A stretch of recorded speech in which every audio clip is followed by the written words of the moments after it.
Hey, let's take a look at your LT4 and MT6 assignment.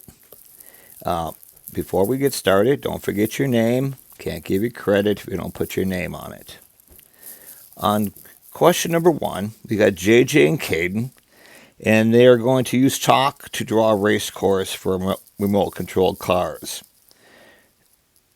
They draw the course so it's a rectangle. So the first thing we know the angles are 90 degrees. We know the diagonals are equal. And we're also told that R to S is 50 feet. So let me label that. So we know R to S is 50 feet. We're told R to T is 60 feet. Well, that means then that since it's a parallelogram, because a rectangle is a parallelogram, we know each of these lengths are 30 feet. Get my colors here. Okay, so I know R to V is 30, S to V is 30, V to T is 30, and V to U is 30. And during the race, we want to know the distance, and we go from R to S to V back to R again. In other words, our distance is going to be 50 plus 30 plus 30. Well, that'd be 110, wouldn't it? And that's our answer, 110 feet. On question number 6, it says Jack drew a parallelogram ABCD. So those are the consecutive vertices. I want to know which of the following guarantees is going to be a rectangle. So I'm just going to label this ABCD.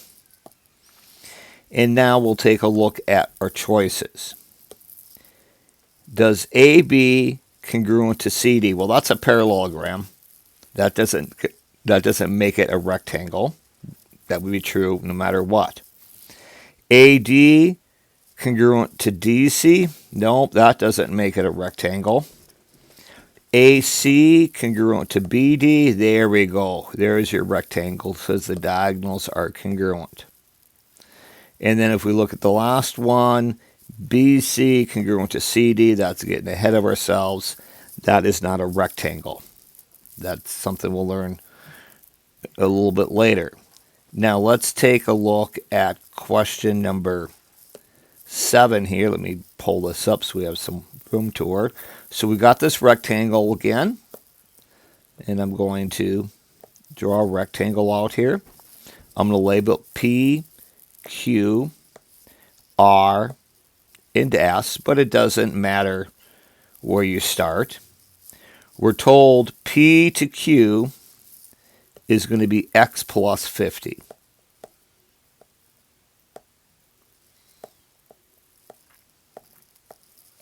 We're told P to R, that's going to be 2X plus 10. And we know S to Q, well, that's going to be 4X minus 130. And no, those two have to be the same if it's a rectangle. Then we want to find P to R. In other words, we don't use P to Q at all. So we'll start here. And we're going to say 2X plus 10 equals 4X minus 130. Let's do the algebra. We'll subtract 2X from both sides. And at the same time, let's add 130 to both sides.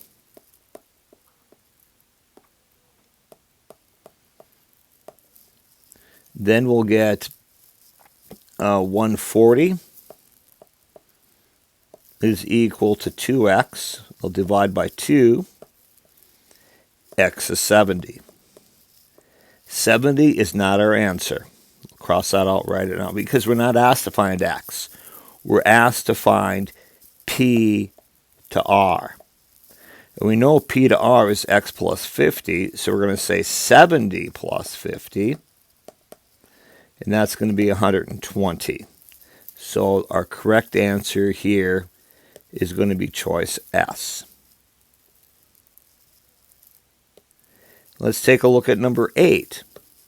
On question number 8,